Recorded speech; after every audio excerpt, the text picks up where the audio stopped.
¿Cómo están, amigos? Hoy vamos a ver el tema de qué es la oración, ¿no? Como hemos visto en el curso, estamos hablando de la lógica de la oración según el catecismo. Es la cuarta parte del catecismo de la Iglesia Católica, que es un texto bastante interesante, mucho más corto que los otros, pero que contiene, por así decir, las instrucciones para vivir los otros tres. Cuando uno revisa esta cuarta parte del catecismo, va a encontrar, como en todas las partes, dos secciones. Una primera sección como introductoria y una segunda sección que es propiamente la materia, ¿no? Así, por ejemplo, si tú miras la primera parte, vas a encontrar una primera sección que te habla de tres capítulos: el hombre capaz de Dios, la respuesta de Dios al hombre, la respuesta del hombre a Dios, que es la fe, y después de esta introducción tiene el desarrollo de todo el credo. En la segunda parte hay una primera sección que es la economía sacramental, es decir, la teología de los sacramentos, y una segunda parte que es la exposición de los 7 sacramentos.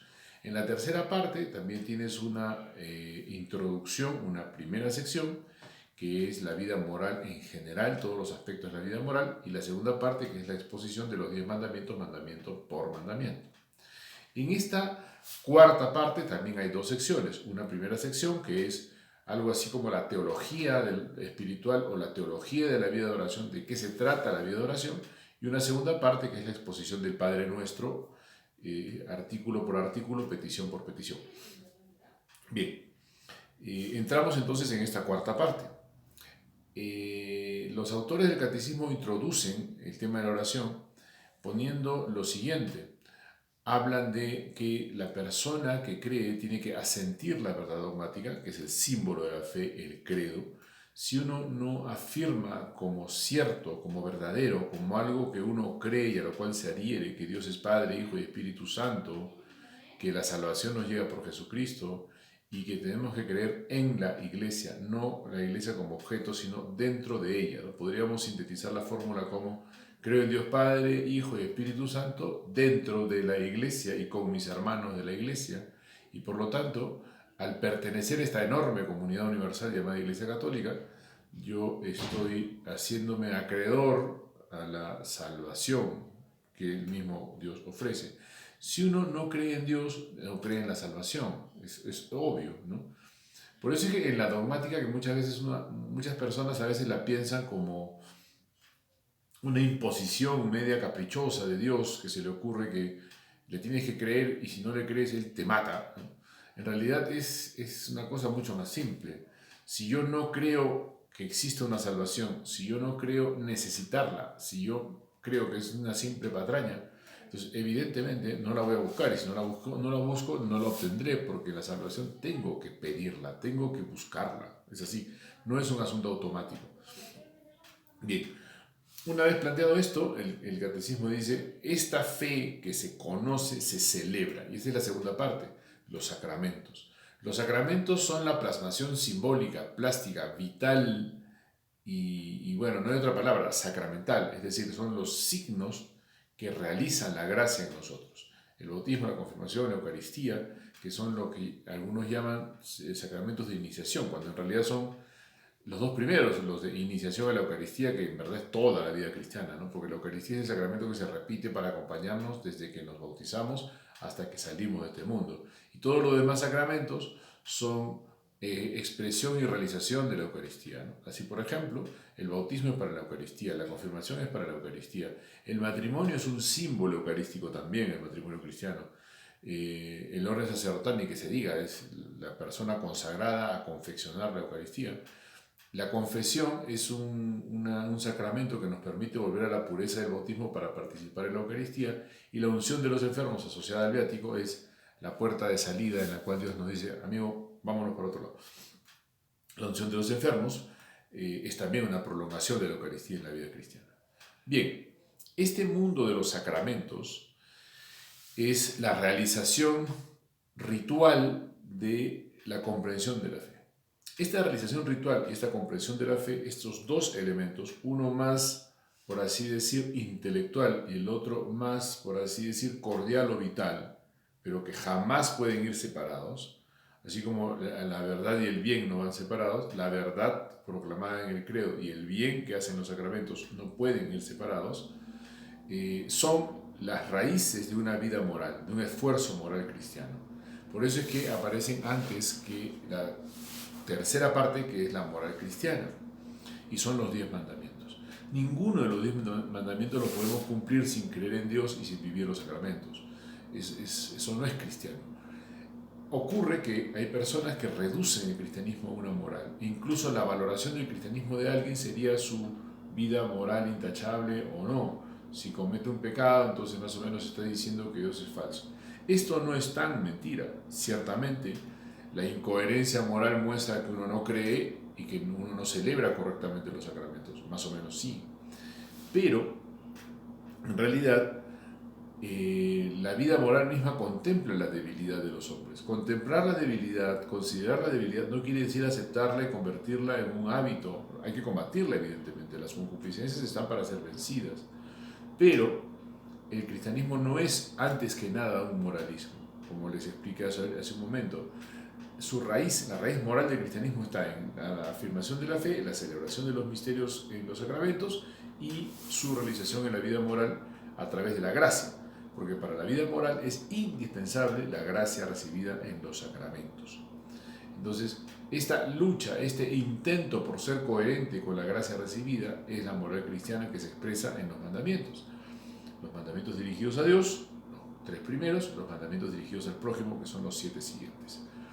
San Pablo usa una fórmula muy interesante, dice: el que ama cumple todos los mandamientos, porque el que ama no hace daño a su prójimo y contempla a Dios.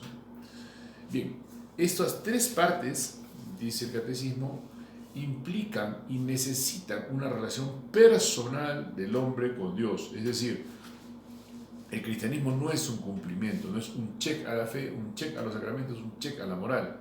Eso es el fariseísmo que Cristo criticó.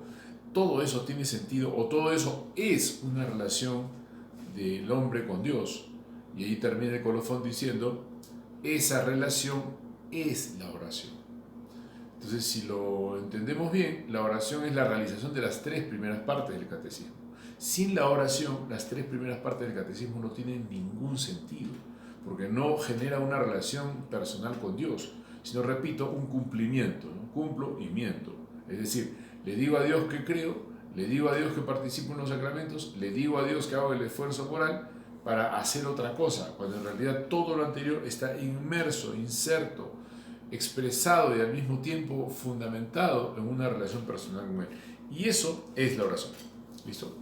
Y con eso, con ese marco que vincula todos los elementos de la fe a la oración, el catecismo ingresa a esta expresión de Santa Teresita del Niño Jesús, o Santa Teresita de Lisieux. Es muy interesante y muy significativo que el catecismo, en lugar de ponerse a dar definiciones muy científicas, pone la cita de una mujer que muere a los 22 años y que es doctora de la Iglesia y patrona de las misiones. Es muy interesante, doctora de la Iglesia y en verdad muere muy joven, y es doctora por el diario que escribe y algunas cartas más. O sea, la historia de un alma muestra efectivamente un alma completamente entregada a Dios, que tiene una ciencia enorme que la convierte en doctora. Y también una fuerza muy grande para entregarse a las misiones, porque ella hace una deducción también pasmosa y profundamente ortodoxa. En el corazón de la Iglesia yo seré el amor. Y el amor es el fundamento de todo lo que la Iglesia hace. Y si el amor no es el fundamento, eso no es la Iglesia. Entonces, esta santa define la oración así. Para mí la oración es un impulso del corazón, una mirada lanzada al cielo, una mirada confiada lanzada al cielo y un grito de reconocimiento y de amor en medio de la prueba, tanto como en la alegría. Entonces señala 3 elementos bien interesantes. Lo primero es que es un impulso del corazón. La oración no la inventamos nosotros, es un impulso previo. El corazón humano, al ser creado por Dios, tiene este impulso de orar. Es como si los seres humanos fuéramos naturalmente orantes, necesitados de oración. En eso no hay una decisión voluntaria, está en nosotros. Nosotros no podemos crear el impulso ya está dado. En ese sentido la oración es un don, es un don. Solamente pidiéndola la podemos obtener, y pidiéndola ya es tenerla, y tenerla es que ya recibimos el don. Es una especie de paradoja, pero es como que en el momento en que lo pido lo tengo. porque pedirlo ya es tenerlo. La segunda parte dice una mirada lanzada al cielo, una sencilla mirada lanzada al cielo, si mal no recuerdo la palabra. Y es que mirar es un acto voluntario. Yo no miro cuando no quiero o dejo de mirar cuando quiero, ¿no? En ese sentido, la mirada lanzada al cielo es un acto voluntario de ponerme de cara a Dios, ¿no? Es interesante, por ejemplo, este tema de mirar la cara de Dios, el muéstrame tu rostro que aparece en la Biblia cada rato, el rostro de Dios que se nos oculta, o nosotros que ocultamos nuestro rostro ante Dios, ¿no? Adán, por ejemplo, escondiéndose de Dios, Caín, que mira hacia el piso y Dios le dice, ¿por qué no puedes levantar tu rostro? Es que Caín no quiere levantar el rostro porque no quiere mirar a Dios, porque sabe que lo que ha hecho está mal. El mal nos aparta de Dios y aleja nuestra mirada de Dios. Entonces Santa Teresita de Lisieux dice, es una mirada lanzada al cielo, una sencilla mirada lanzada al cielo.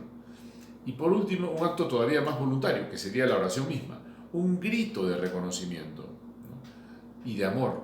Las dos cosas son muy interesantes, reconocimiento y amor. No basta el reconocimiento. Yo puedo reconocer a Dios como Dios, pero si no lo amo, no lo reconozco como Dios. Por eso es que el amor es la razón de ser del reconocimiento, y el reconocimiento es la razón de ser, o por así decirlo, el fundamento o el inicio del amor. Si yo no te reconozco, no te puedo amar. Pero si yo solamente te reconozco y no te amo, en verdad no te reconozco, por lo menos como persona, no. Entonces, y finalmente pone la vida cotidiana, ¿no? Tanto dentro de la prueba como en la alegría o cuando uno está tranquilo. Esta fórmula de Teresita de Lisieux es la que dispara esta primera parte del catecismo, donde dice tres cosas de la oración. La oración es un don, la oración es una alianza y la oración es comunión. Entonces, la oración como un don es lo que corresponde al tema del impulso del corazón. Se nos da la oración, solamente podemos tenerla pidiéndole, ya lo dije.